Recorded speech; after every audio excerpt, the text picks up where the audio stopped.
आज हम लोग जिस टॉपिक के बारे में पढ़ेंगे उसका नाम है लोकतंत्र की कमियां, यानी कि डिमेरिट्स ऑफ डेमोक्रेसी, यानी कि लोकतंत्र की कौन कौन सी कमियां हैं। पिछले क्लास में हम आपको बताए थे कि लोकतंत्र के कौन कौन सा गुण है, यानी कि मेरिट ऑफ डेमोक्रेसी क्या था, एडवांटेजेस क्या था उसका, ठीक है। डेमोक्रेसी होने से क्या क्या बेनिफिट था किसी सोसाइटी को, किसी कंट्री को, वहां के लोग को। लेकिन आज हम लोग पढ़ेंगे कि लोकतंत्र में कौन कौन सी कमियां हैं। लोकतंत्र जिस कंट्री में है, उस जो शासन व्यवस्था जिस कंट्री का डेमोक्रेसी है ना, उसमें कौन कौन से क्या है फेस करना पड़ता है, प्रॉब्लम को फेस करना पड़ता है वहाँ की सोसाइटी को, वहाँ के पब्लिक को, ठीक है। तो चलिए शुरू करते हैं। देखिए सबसे पहला पॉइंट है इसमें कि अयोग्यता की पूजा होती है। अयोग्यता की पूजा होने का मतलब क्या होता है? अयोग्यता मतलब होता है कि कम पढ़े लिखे लोग। अयोग्यता मतलब क्या होता है? कम पढ़े लिखे लोग, मूर्ख लोग, क्या होता है उस लोकतंत्र में उसकी पूजा होती है। पूजा करने का मतलब कोई आरती नहीं उतारता है। पूजा करने का मतलब होता है कि जिसमें क्वालिटी नहीं है, वो पढ़े लिखे लोग व्यक्ति नहीं है, ठीक है, वो मूर्ख व्यक्ति है, लेकिन फिर भी क्या करता है, लोग उनको वोट देके क्या करता है, जिता देता है, और वो क्या बन जाते हैं, विधायक बन जाते हैं, एमपी बन जाते हैं। अनपढ़ लोग जिनको पॉलिटिकल का कुछ भी समझ नहीं है, ठीक है, जिसको डेवलपमेंट क्या होता है ये पता ही नहीं कि डेवलपमेंट क्या करने से सोसाइटी में डेवलपमेंट आएगा, उनका डिस्ट्रिक्ट में डेवलपमेंट आएगा, उनका क्षेत्र में डेवलपमेंट आएगा, ठीक है। लेकिन फिर भी वो क्या बने बैठे हैं, विधायक बने बैठे हैं ना, एमपीज बने बैठे हैं, ठीक है। तो ये होता है अयोग्यता की पूजा होती है। मतलब जो अयोग्य लोग हैं वो पढ़े लिखे व्यक्ति पे शासन कर रहे हैं, है ना। मतलब चौथे फेल लोग बड़े बड़े पद पर बैठे हुए हैं, और जो नीट के एग्जाम जो क्लियर किए हुए, जो आईआईटी निकाले हुए हैं, उन लोगों पे शासन कर रहे हैं, है ना। तो कहने का मतलब कि जो अयोग्य व्यक्ति हो रहा है, अयोग्य व्यक्ति जो लोग हैं, उसको ज्यादा महत्व दिया जाता है डेमोक्रेसी में। आप अपने एग्जाम्पल ले लीजिए, अपने सोसाइटी में, स्कूल में, जिसको पढ़ने लिखने से कोई मतलब नहीं है, जो पढ़ने लिखने से जिसको कोई मतलब नहीं है, वो क्लास के बैक बेंच पे बैठता है, ठीक है ना, बस क्लास में बस क्या है, बस केवल लोगों को परेशान करना उसका काम है। वैसा ही लोग आपको छात्र नेता मिलेगा, है ना, वैसा ही लोग आपको क्लास के लीडर मिलेगा, ठीक है। सेकंड पॉइंट है लोकतंत्र वास्तव में जनता का शासन है ही नहीं। सेकंड जो पॉइंट है, जो बहुत सारे जो विद्वान हैं उनका मानना है कि जिनका मानना है कि लोकतंत्र जो है बहुत अच्छा शासन प्रणाली नहीं है, इसमें बहुत सारी कमियां हैं। वो बताते हैं कि लोकतंत्र में जनता का शासन, लोकतंत्र जो है वास्तव में जनता का शासन है ही नहीं।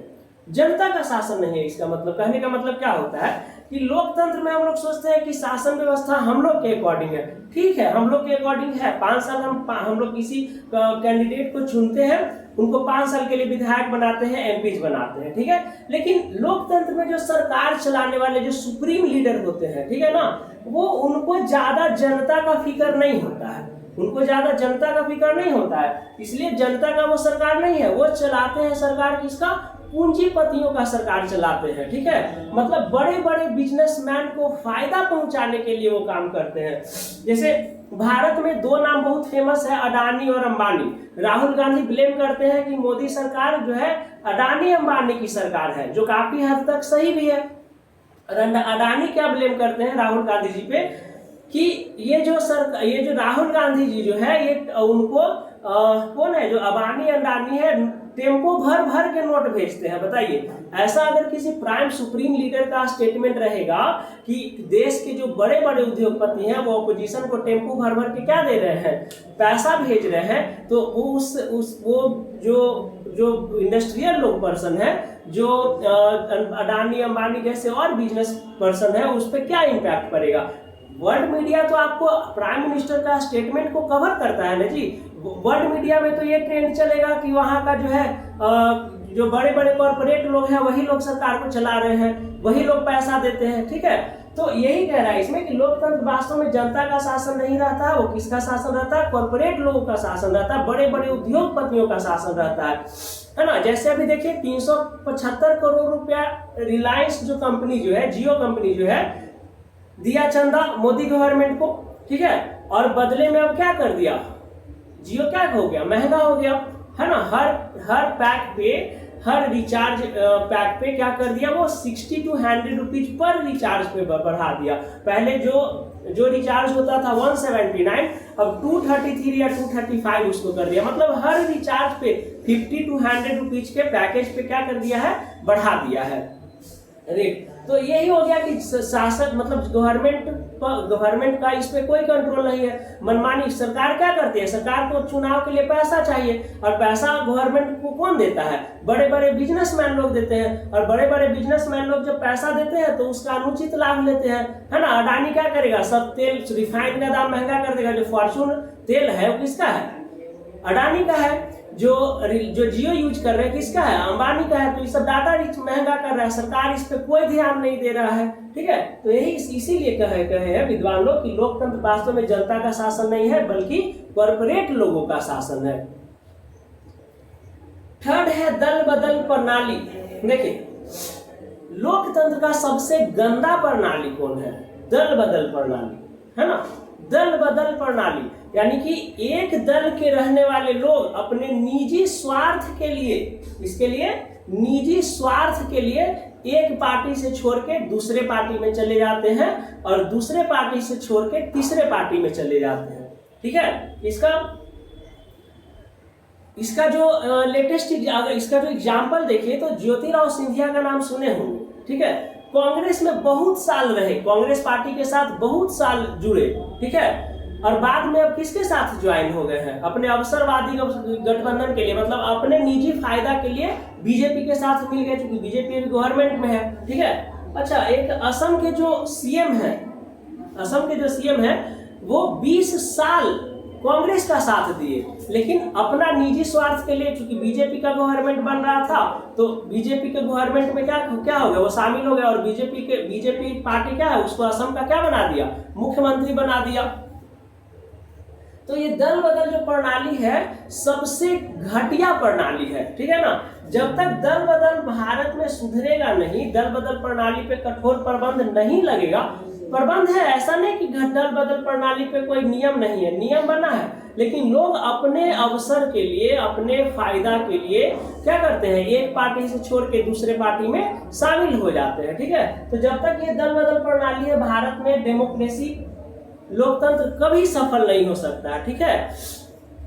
फोर्थ है अवसरवादी गठबंधन की सरकार। इसमें अवसरवादी जब गठबंधन की सरकार हम कहते हैं अवसरवादी गठबंधन, तो सबसे पहला नाम आता है बिहार के नीतीश कुमार का।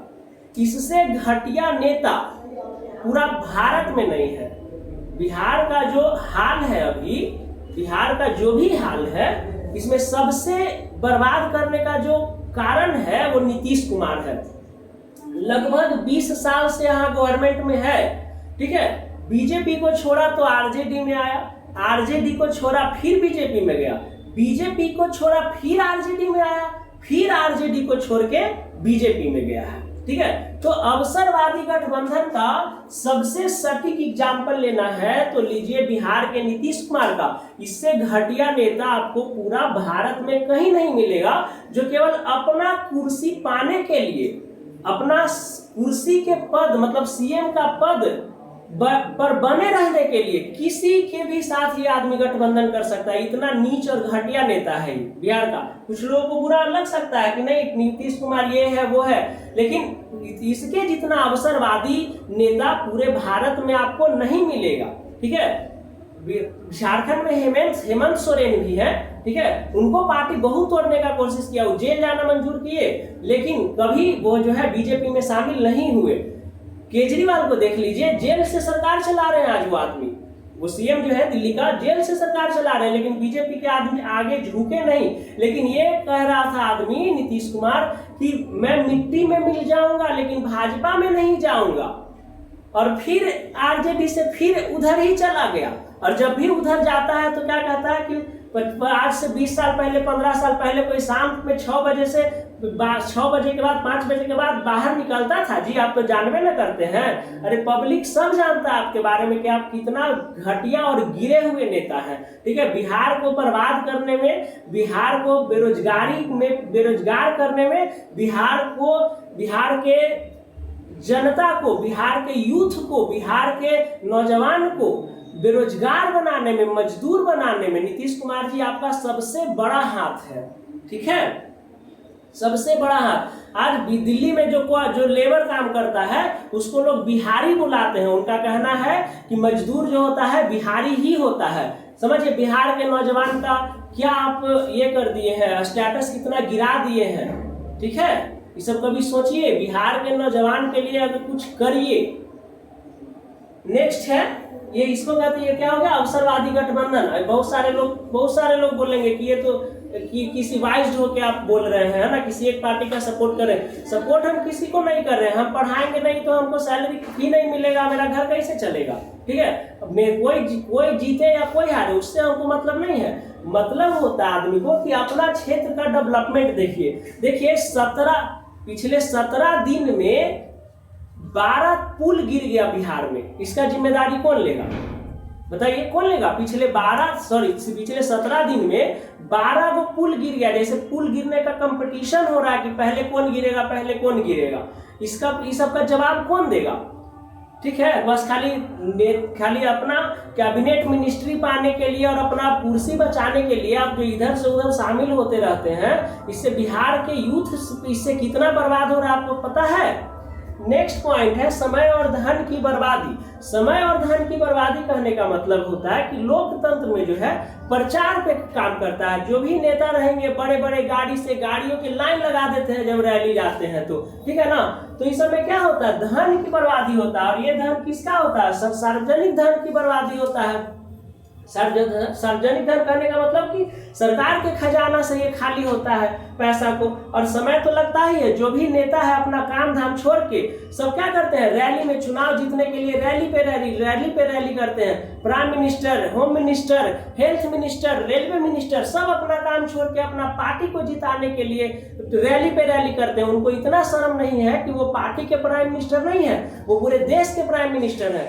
जब भी कोई रैली होता है तो उसमें जो सुप्रीम लीडर है उसको कभी नहीं जाना चाहिए। पार्टी के जो छोटे मोटे लीडर है, जो कार्यकर्ता है, उसको प्रचार करना चाहिए पार्टी का, न कि प्राइम मिनिस्टर और चीफ मिनिस्टर को जाना चाहिए रैली में। ऐसे क्या होता है कि स्टेट का काम होगा ही नहीं, कंट्री के डेवलपमेंट का काम होगा ही नहीं।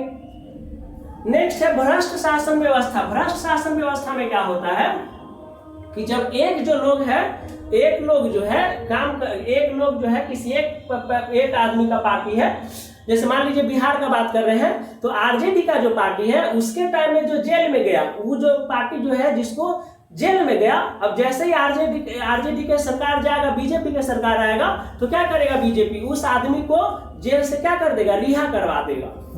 समझ में आया। तो ये भ्रष्ट शासन व्यवस्था होता है कि एक पार्टी के शासन काल में जो क्रिमिनल जेल में है, दूसर का पार्टी जैसे ही आता है उसका या तो केस का चार्ज कम हो जाएगा, या क्या होगा, उसको किसी भी तरह से वो पेरोल पे या किसी भी तरह से वो क्या होता है, बाहर आ जाता है। ये सबसे गंदा प्रणाली है। ठीक है, अब सब क्या होता है, जो क्रिमिनल्स होते हैं, ठीक है, जो माफिया होते हैं, वो बिना सरकार के सपोर्ट के, बिना सरकार के टच के कोई माफिया बन ही नहीं सकता है। प्रशासन इतना थोड़ी है बेरोजगार बेपरवाह कि किसी को माफिया बनने देगा। प्रशासन के ऊपर बहुत दबाव होता है, बहुत ज्यादा दबाव होता है, किसी को वो पकड़ नहीं सकता है। अगर माफिया को पकड़ लेगा तो सरकार के पास से कॉल आएगा, ऊपर से कॉल आएगा कि क्यों पकड़ लिया। अगर कोई किसी के सरकार में अगर कोई क्रिमिनल पकड़ाता भी है तो जैसे ही सरकार चेंज होता है वो क्रिमिनल अगला के सरकार में क्या होता है, किसी तरह से बाहर हो जाएगा। न्यूज में ये सब न्यूज ही नहीं आएगा ये सब का कि कैसे बाहर हो गया, क्यों बाहर हो गया, ठीक है, पता ही नहीं चलेगा आपको। तो ये हो गया आपका भ्रष्ट शासन व्यवस्था। अगर मेरे बात से आपत्ति है कि लोकतंत्र की कमियां ये सब है, तो देखिए हमसे बहुत बड़े बड़े विद्वान जो है, बहुत बड़े बड़े दुनिया में विद्वान है जिन्होंने लोकतंत्र को, डेमोक्रेसी को एक अच्छा शासन प्रणाली नहीं कहा है। जिसमें एक है टेलीरेंड का कहना है कि लोकतंत्र को दुष्टों का कुलीन तंत्र कहा गया है। यानी कि लोकतंत्र में किसका शासन होता है, दुष्टों का शासन होता है, कुलीन तंत्र होता है। मतलब जो राजा बनता है, जो नेता बन जाता है, वो अपने आप को राजा समझता है, सुप्रीम समझता है, और अपने से नीचे वाले को प्रजा समझता है। मतलब उसको दुख सुख से उसका कोई लेना देना नहीं है। करलाइल कहते हैं कि विश्व में एक योग्य व्यक्ति के साथ 9 मूर्ख व्यक्ति होते हैं। विश्व में अगर एक योग्य व्यक्ति है तो आपके अगर आप योग्य व्यक्ति है तो आपके अगल बगल 9 गो और मूर्ख व्यक्ति रहेंगे। तो इस तरह से जो शासन होता है वो मूर्खों की शासन हो जाता है। आप एक व्यक्ति समझदार है और 9 व्यक्ति मूर्ख है तो मूर्खों का शासन न हुआ जी। अगर 9 व्यक्ति वोट देगा तो उसका वोट शेयरिंग ज्यादा न हो जाएगा। ठीक है, आई होप कि आप ये लोकतंत्र की कमियां आप पूरा तरह से समझ गए होंगे।